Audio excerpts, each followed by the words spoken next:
Merhaba arkadaşlar, örgü kanalıma hoş geldiniz. Kız çocuklarımız için kolay ve güzel tığ işi yelek yaptım.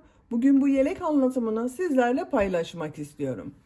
Bakın arkadaşlar, yelek modeli kabarık ve güzel bir model. Yakaya çalışması yaptım. Bakın buraya çok güzel oldu yakalı olarak arkadaşlar.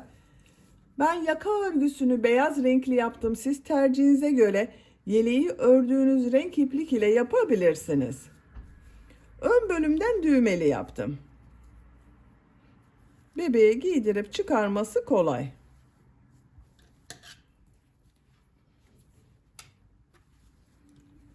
Ters tarafının görüntüsü bu şekilde.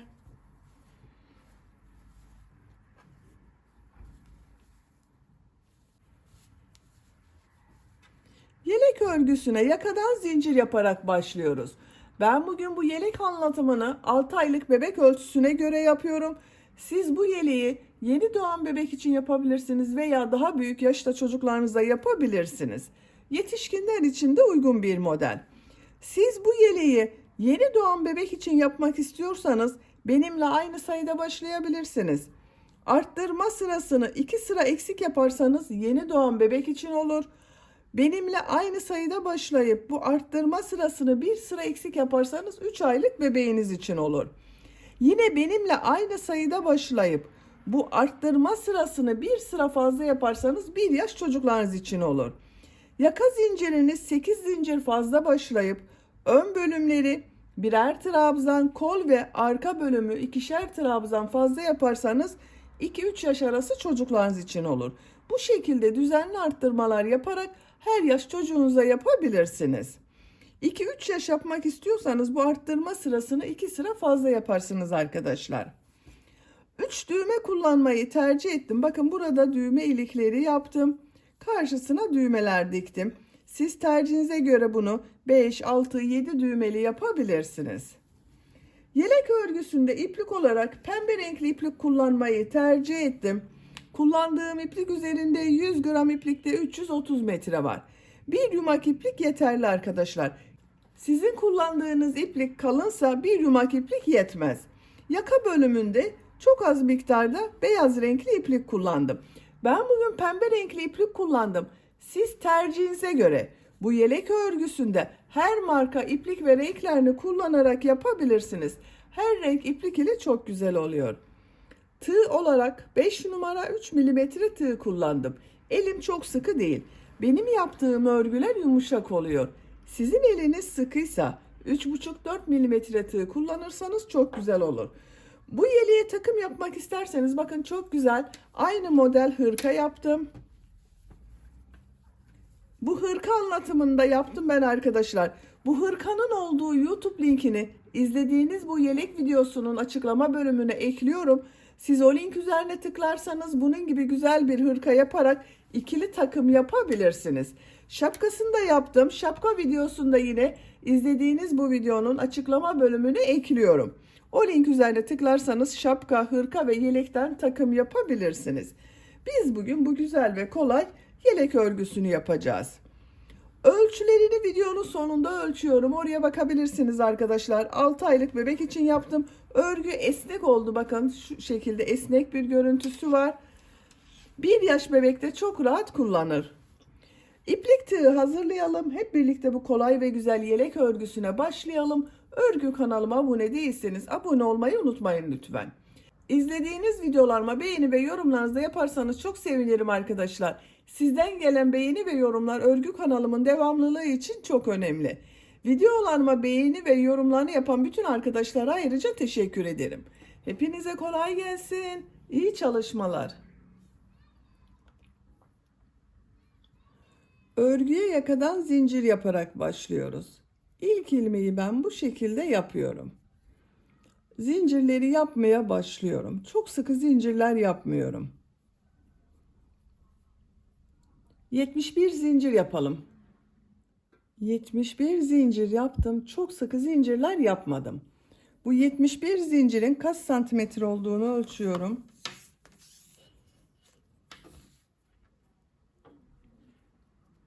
30 santimetre zincir uzunluğu var arkadaşlar. Elimin sıklığına göre 30 santimetre için ben 71 zincir yaptım. Sizin elinizin sıklığına, iplik kalınlığına göre daha fazla veya daha az zincir yapmanız gerekebilir. Şimdi bu zincirler üzerine trabzan yapacağız. Trabzan yaparken yaka ayrımlarını ayıracağız. Tığ üzerine iplik alıyorum. 3 ilmek atlıyorum. 1, 2, 3, 4. ilmeğe trabzan yapıyorum. Bu 3 ilmek atladığımda bir trabzan, bununla birlikte 10 trabzan yapıyorum. 1, 2, 3, 4, 5, 6, 7, 8, 9, 10. 10 trabzan yaptım. 2 zincir yapıyorum. Kol için 14 trabzan yapıyorum.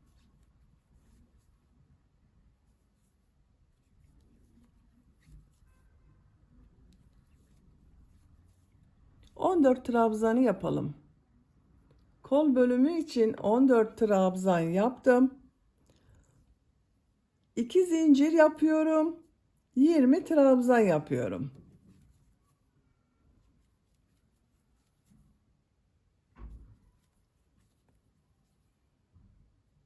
...20 trabzanı yapalım. 20 trabzan yaptım. 2 zincir yapıyorum. Kol için 14 trabzan yapıyorum.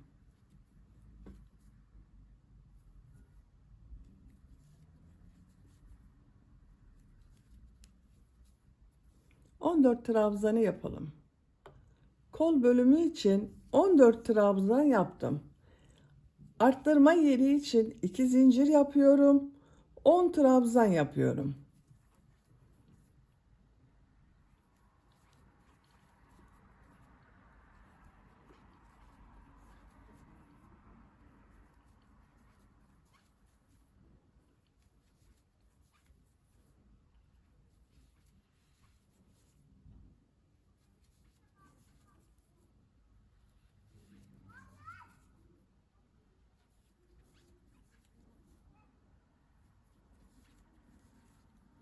On trabzan yaptım. Bu sırada bakın yaka ayrımlarını yaptım.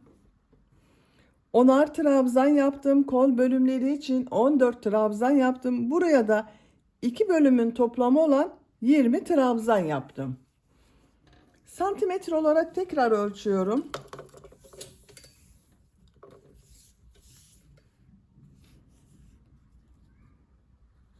29 santimetre arkadaşlar. İkinci sıradayım. Bir zincir yapıyorum. Örgüyü çeviriyorum. İlk ilmeğe trabzan yapıyorum. 10 trabzan yapıyorum.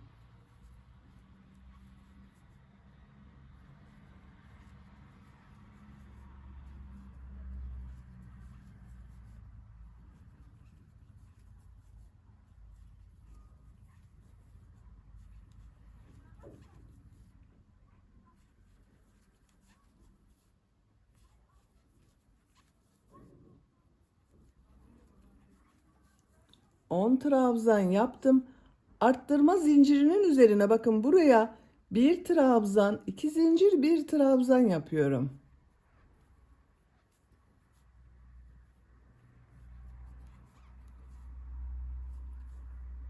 On dört trabzan yapıyorum.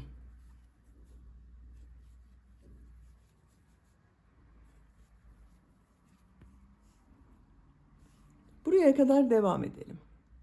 Arttırma zincirine kadar 14 trabzan yaptım. Zincir üzerine bir trabzan, 2 zincir, bir trabzan yapıyorum.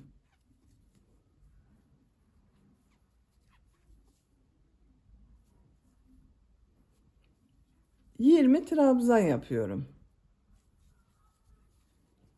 Bakın kol bölümünde arkadaşlar bir arttırma burada oldu. Bir arttırma burada oldu. Toplam 16 trabzan oldu. 20 trabzanı yapalım. 20 trabzan yaptım. Zincir üzerine bir trabzan, 2 zincir, bir trabzan yapıyorum.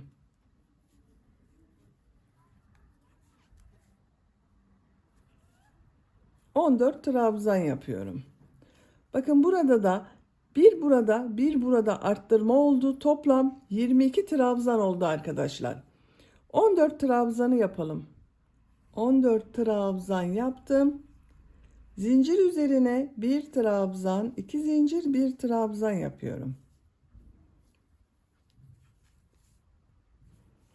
10 trabzan yapıyorum.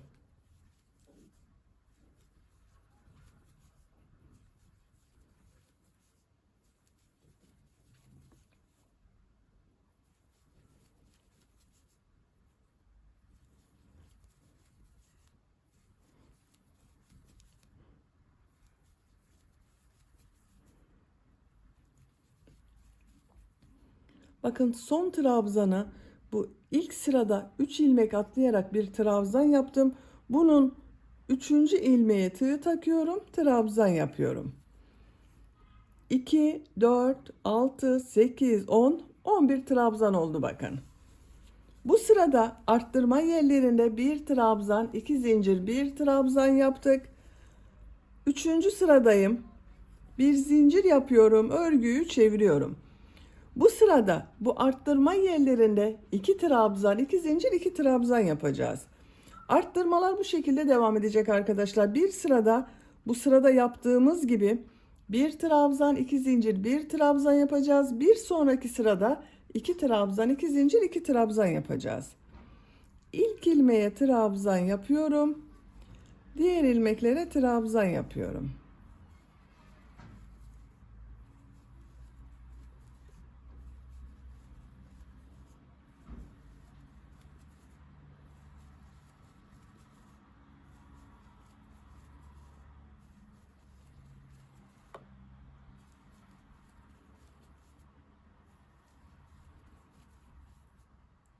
Zincir üzerine 2 trabzan, 2 zincir, 2 trabzan yapıyorum.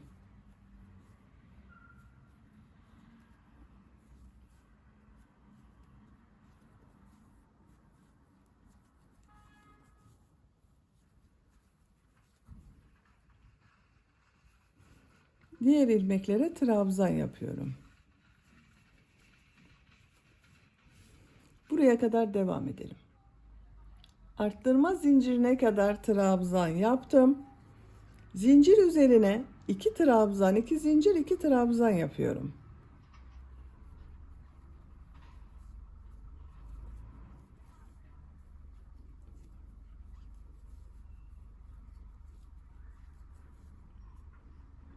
Diğer ilmeklere trabzan yapıyorum. Bakın, bu sırada arttırma yerlerinde 2 trabzan, 2 zincir, 2 trabzan yaptık. Bu arttırma yerinde de 2 trabzan, 2 zincir, 2 trabzan yapalım. Diğer ilmeklere bir trabzan yapalım. Sıra sonuna kadar devam edelim. Sıra sonuna kadar tamamladım. Bu sırada bakın arttırma yerlerinde 2 trabzan, 2 zincir, 2 trabzan yaptım.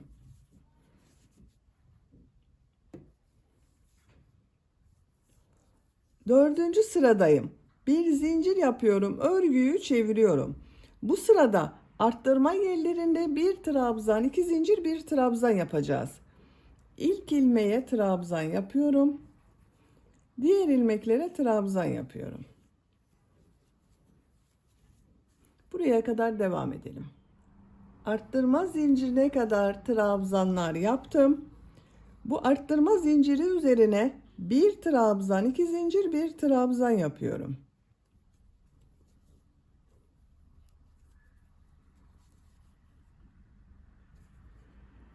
Diğer ilmeklere trabzan yapıyorum.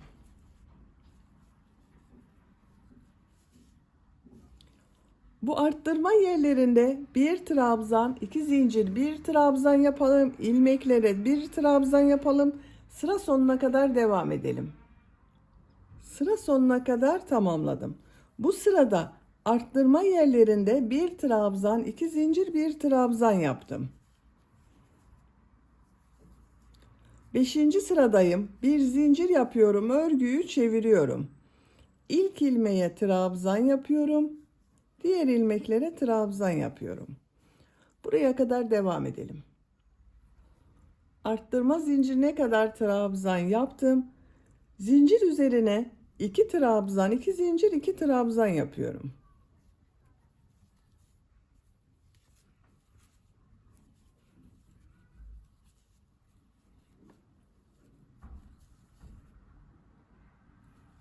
Diğer ilmeklere trabzan yapıyorum.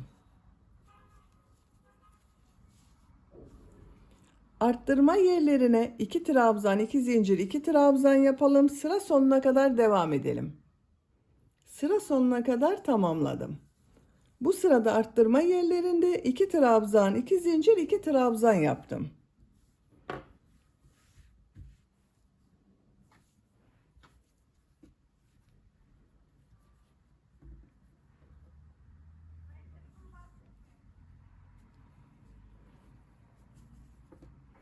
Robanın örgüsü bu şekilde devam edecek arkadaşlar.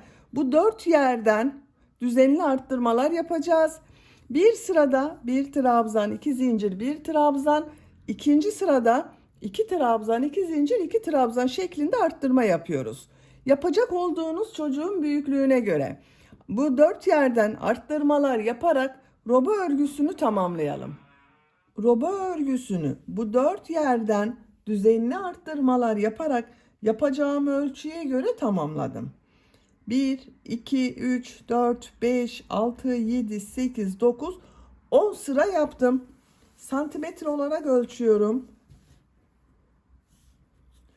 9 santimetre yükseklik var.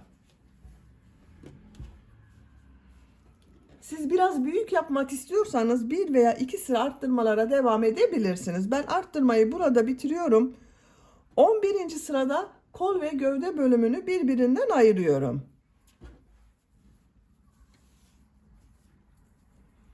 Bir zincir yapıyorum. Örgüyü çeviriyorum. İlk ilmeğe trabzan yapıyorum. Trabzan sırası yapıyoruz.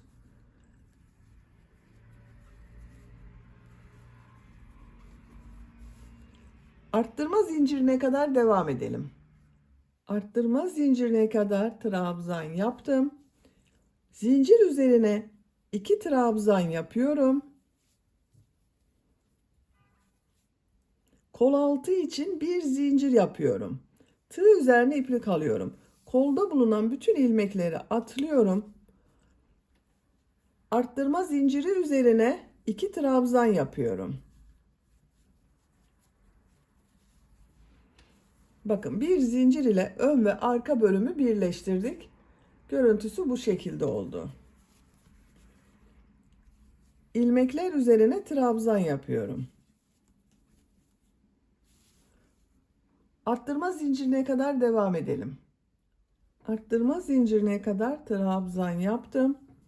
Zincir üzerine 2 trabzan yapıyorum.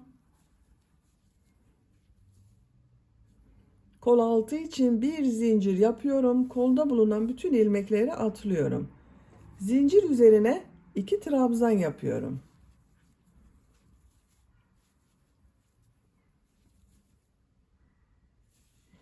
Diğer ilmeklere trabzan yaparak devam ediyorum. Sıra sonuna kadar devam edelim. Sıra sonuna kadar tamamladım. Bu sırada bakın kol bölümünü gövde bölümünden ayırdım. Kol altında bir zincir ile ön ve arka bölümleri birleştirdim.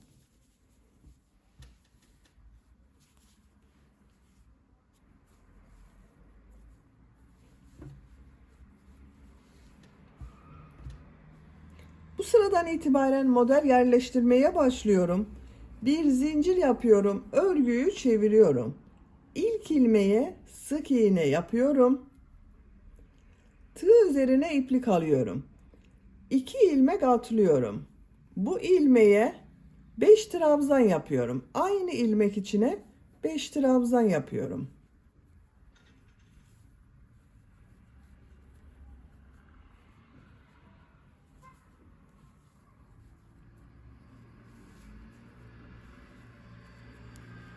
Beş trabzan yaptım. Bir ilmek atlıyorum. Sık iğne yapıyorum. Bir ilmek atlıyorum, 5 trabzan yapıyorum.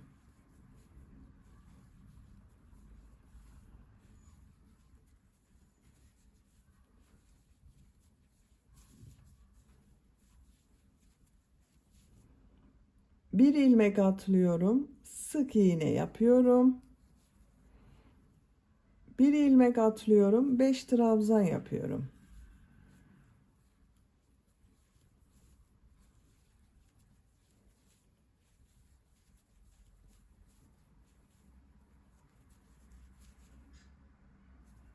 Bir ilmek atlıyorum, sık iğne yapıyorum. Bakın bu şekilde oluyor. Bir ilmeğe 5 trabzan yapıyoruz. Bir ilmek atlıyoruz. Sık iğne yapıyoruz. Bir ilmek atlıyoruz. Tekrar aynı ilmeğe 5 trabzan yapıyoruz. Sıra sonuna kadar devam edelim. Sıra sonuna kadar tamamladım. Sıra sonunda 3 ilmek var. 2 ilmek atlıyorum. Son ilmeğe sık iğne yapıyorum. Bakın sıra başında sık iğne ile başladım. Sıra sonunda sık iğne ile bitirdim. Model yerleştirmeyi tamamladım. Bakın bu şekilde oldu. Kaç model olduğunu sayıyorum. 2, 4, 6, 8, 10, 12, 14, 16, 18, 20, 22, 24. Bir sıra üzerinde 24 model var. Sizin bu model sayısı bir model fazla olabilir veya bir model eksik olabilir arkadaşlar. Hiçbir sorun olmaz. Bir model fazla olursa biraz daha geniş olabilir. Bir model eksik olursa da yine bebeğinize olacaktır. 3 zincir yapıyorum. Örgüyü çeviriyorum. Bu sık iğne üzerine 2 trabzan yapıyorum.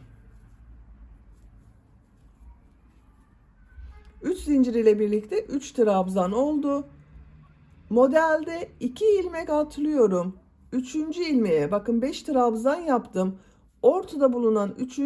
trabzan üzerine bir sık iğne yapıyorum. Tığ üzerine iplik alıyorum.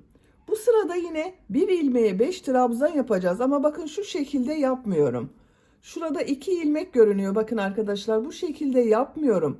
Burada görünen şu ikinci ilmeğe, diğer taraftaki ilmeğe 5 trabzan yapıyorum.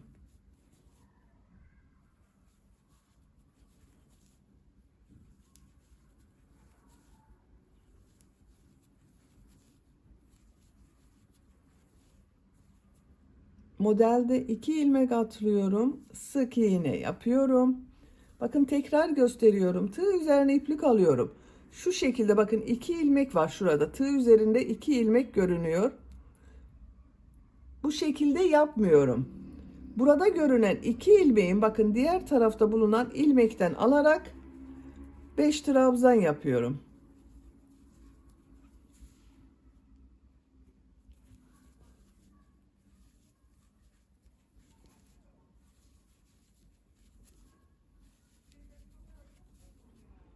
İki ilmek atlıyorum. Sık iğne yapıyorum.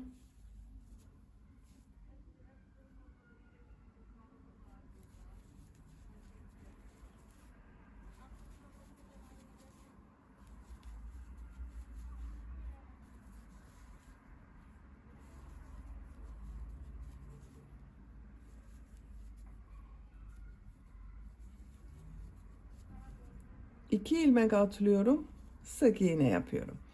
Bakın ilmeklerden alarak yaptığımız için model kabarık görünüyor arkadaşlar. Bakın bu şekilde sıra sonuna kadar devam edelim. Sıra sonuna kadar tamamladım. Bakın sıra sonunda şu sık iğne üzerine 3 trabzan yapıyorum.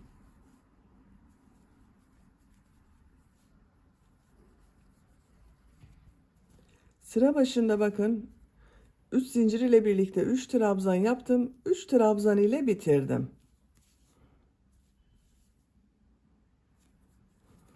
Bir zincir yapıyorum. Örgüyü çeviriyorum. İlk ilmeğe sık iğne yapıyorum. 2 ilmek atlıyorum. Bakın bu sık iğne üzerine ilmekten alarak 5 trabzan yapıyorum.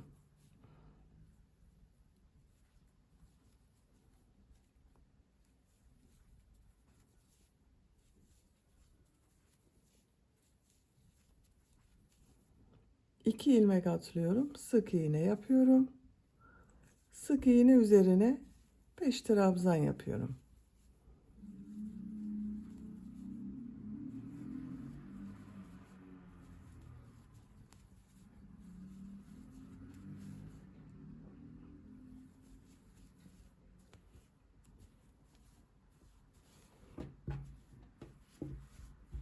Bakın görüntüsü bu şekilde oluyor arkadaşlar. Model sırasını tekrarlayarak gövde örgüsüne devam edelim. Model sırasını yapacağım ölçüye göre tamamladım. 2, 4, 6, 8, 10, 12, 14, 16, 18, 20, 21 sıra yaptım. 22. sırayı sizinle yapmak istedim arkadaşlar. Son sırayı yapıyorum. Bir zincir yapıyorum, örgüyü çeviriyorum. Bu ilk ilmeğe 3 trabzan yapıyorum.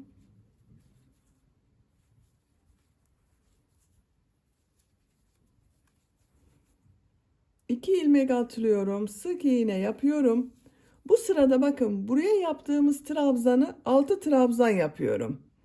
Son bölümün biraz daha güzel görünmesi için bakın 6 trabzan yapıyorum.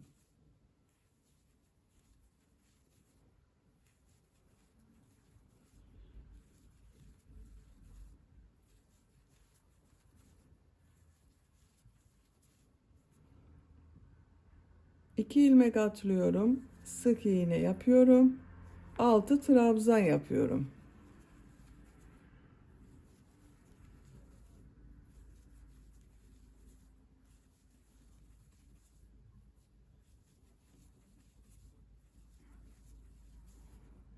Sık iğne yapıyorum. Bakın görüntüsü bu şekilde oluyor. Sıra sonuna kadar devam edelim. Sıra sonuna kadar tamamladım. Bakın son ilmeğe 3 trabzan yaptım. Gövde yüksekliğini bitirdim. Bakın uç bölüm görüntüsü bu şekilde oldu arkadaşlar. Şimdi ön patları yapalım. Sık iğne yapıyorum. Bu ilmeğe sık iğne yapıyorum. Diğer ilmeklere sık iğne yapıyorum.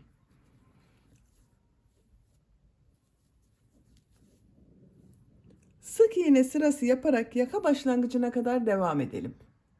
Yaka başlangıcına kadar sık iğne yaparak tamamladım. Bir sıra daha sık iğne yapacağız.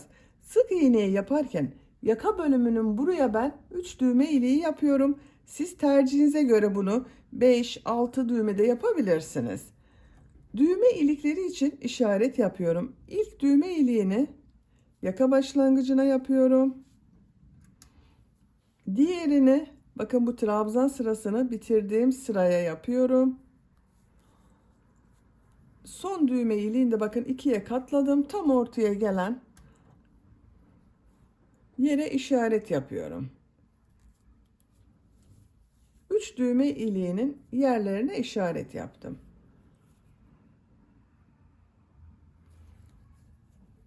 Bir zincir yapıyorum, örgüyü çeviriyorum. Bir sık iğne yapıyorum. Düğme iliği için 2 zincir yapıyorum. 2 ilmek atlıyorum. Sık iğne yapıyorum. Bakın düğme iliği için 2 zincir yaptım, 2 ilmek atladım, sık iğne yaptım. Diğer düğme iliğine kadar kaç sık iğne yaptığımı sayıyorum. Bakın 1 yaptım. 2 3 4 5 6 7 8 8 sık iğne yaptım. Düğme iliği için 2 zincir yapıyorum. 2 ilmek atlıyorum. Sık iğne yapıyorum. Bu iki düğme iliği arasına kaç sık iğne yaptıysanız buraya da aynı sayıda yapacağız. Bakın ben 8 yaptım, 8 yapıyorum. 1 2 3 4 5 6 7 8 Düğme iliği için 2 zincir yapıyorum. 2 ilmek atlıyorum. Sık iğne yapıyorum. 3 düğme iliğinin yerlerini belirledim. Sık iğne yaparak devam ediyorum. Sıra sonuna kadar devam edelim. Sıra sonuna kadar sık iğne yaparak tamamladım. Bir zincir yapıyorum, örgüyü çeviriyorum. Bu sırada yarım trabzan yapıyorum.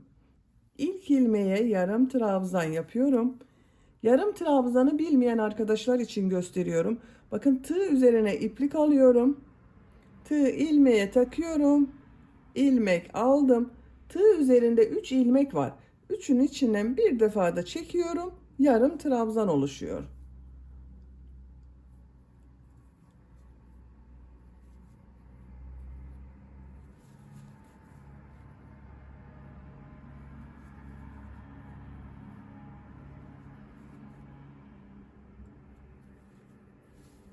Düğme iliği yaptığımız yere kadar devam edelim. Düğme iliğine kadar yarım trabzan sırası yaptım. Bu 2 zincir üzerine 2 yarım trabzan yapıyorum. Diğer ilmeklere yarım trabzan yapıyorum. Bu 2 zincirler üzerine ikişer yarım trabzan yapalım. İlmeklere bir yarım trabzan. Sıra sonuna kadar devam edelim. Sıra sonuna kadar tamamladım.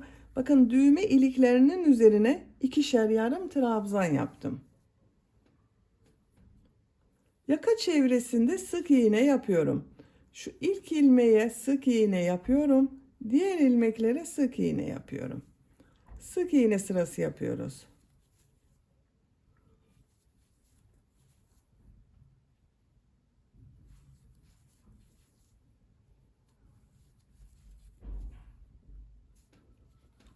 Sıra sonuna kadar devam edelim. Sıra sonuna kadar yaka çevresinde sık iğne yaptım. Son ilmeğe bakın sık iğne yapmadım. Bu ipliği burada bekletiyorum. Burada yaptığımız gibi bu ön patta da 2 sıra sık iğne, 1 sıra yarım trabzan yapacağız. Sık iğne sırasını bakın arkadaşlar. Burada son sıranın düzgün görünmesi için ipliği bekletiyorum. Sık iğne sırasını ipliğin diğer ucunu içinden çıkardım. Bununla devam ediyorum. Siz elinizde iplik varsa diğer yumak iplik ile başlayabilirsiniz. Şu ilk ilmekten ilmek yapıyorum. Sık iğne sırası yapıyoruz.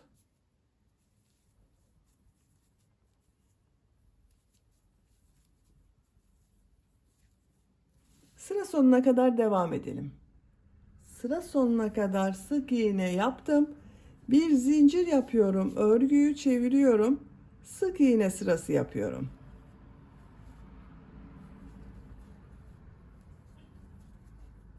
Sıra sonuna kadar devam edelim. Sıra sonuna kadar sık iğne yaptım. Bu ipliği kesiyorum.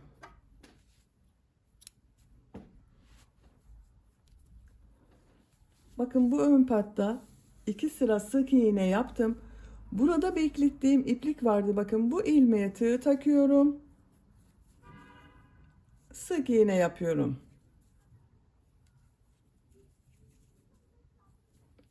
Son ilmeğe de sık iğne yaptım. Ön patta yarım trabzan yaparak devam ediyorum.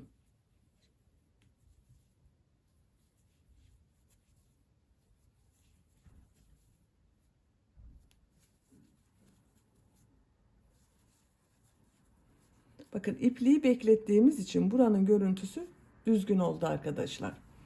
Sıra sonuna kadar devam edelim. Sıra sonuna kadar yarım trabzan yaparak tamamladım. İpliği kesiyorum.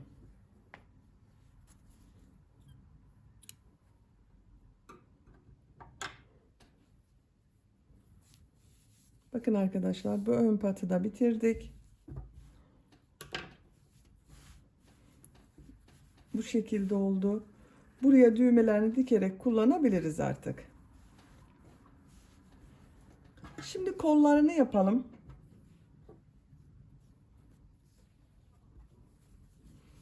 Kol altında şu ilmeğe ipliği bağlıyorum. Buradan ilmek yapıyorum. Bir sıra trabzan sırası yapıyorum. Bakın bu trabzan sırasının devamı olarak kol bölümünde bir sıra trabzan sırası yapıyorum. Bu arttırma zinciri üzerine bakın bir trabzan yapıyorum. Diğer ilmeklere trabzan yaparak devam ediyorum.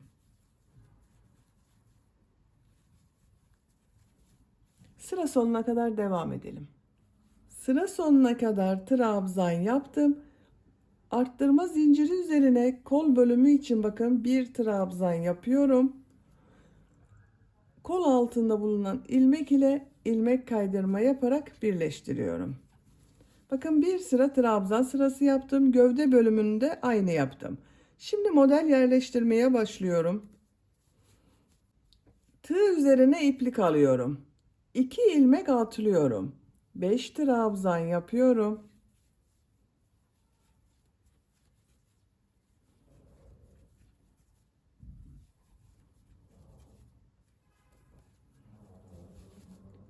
Bir ilmek atlıyorum. Sık iğne yapıyorum. Bir ilmek atlıyorum. 5 trabzan yapıyorum. Gövde bölümünde yaptığımız gibi model yapıyoruz.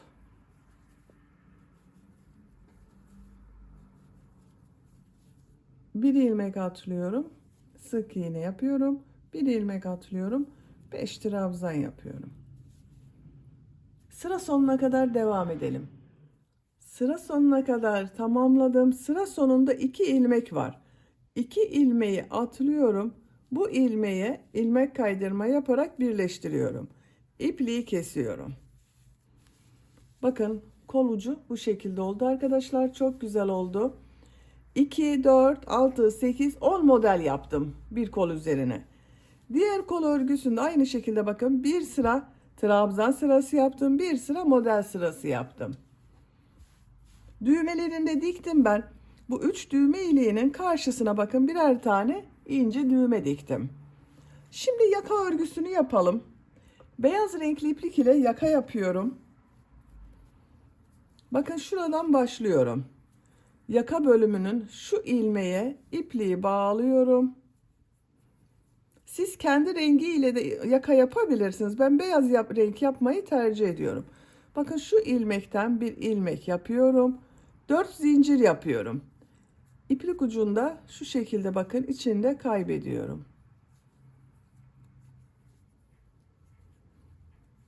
4 zincir yaptım. Aynı ilmeğe trabzan yapıyorum. V şekli yaptım. 2 ilmek atlıyorum. Bakın 1, 2, şu ilmeği bakın arkadaşlar. Şu şekilde. Bu ilmeğe bir trabzan, 2 zincir, bir trabzan yapıyorum.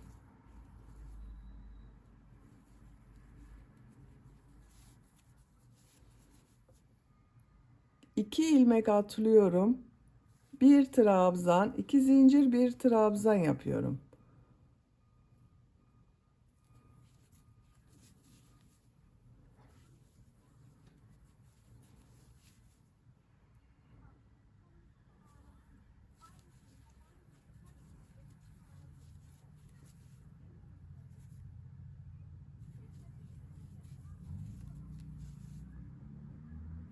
Sıra sonuna kadar devam edelim.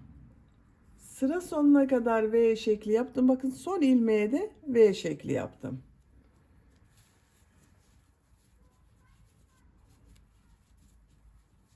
Görüntüsü bu şekilde oldu. Örgüyü çeviriyorum. Tığ üzerine iplik alıyorum. V şekli içine 5 trabzan yapıyorum.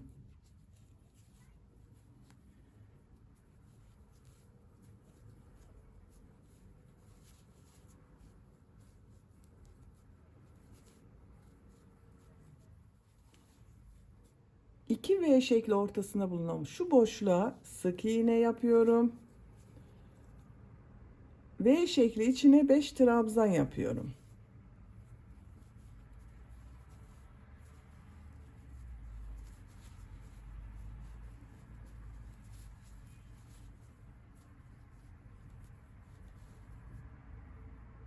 sık iğne yapıyorum. 5 trabzan yapıyorum.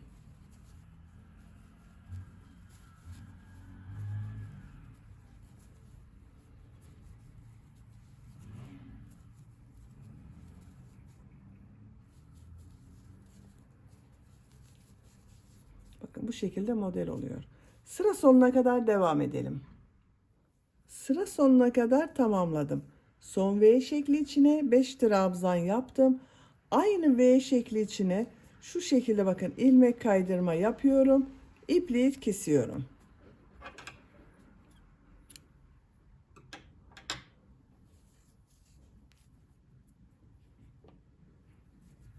Bakın arkadaşlar, yaka örgüsünü yaptım. Bu şekilde oldu. Bakın çok güzel oldu.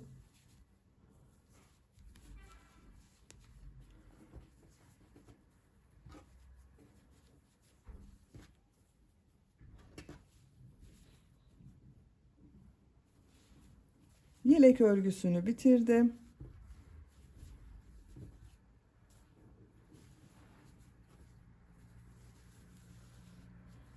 Siz tercihinize göre bakın bu kol ucunda yaptığımız modelleri de beyaz renkli yapabilirsiniz. Ben sadece yaka bölümünü beyaz yapmayı tercih ettim.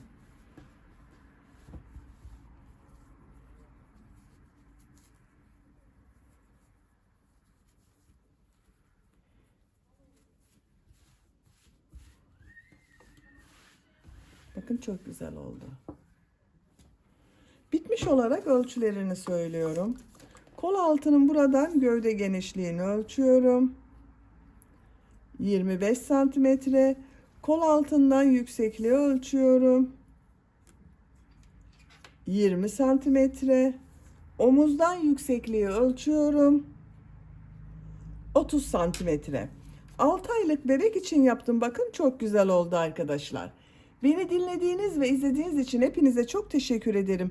Örgü kanalıma abone değilseniz abone olmayı unutmayın lütfen. Sizlerle yeni örgülerde görüşmek dileğiyle. Hoşça kalın, sevgiyle kalın.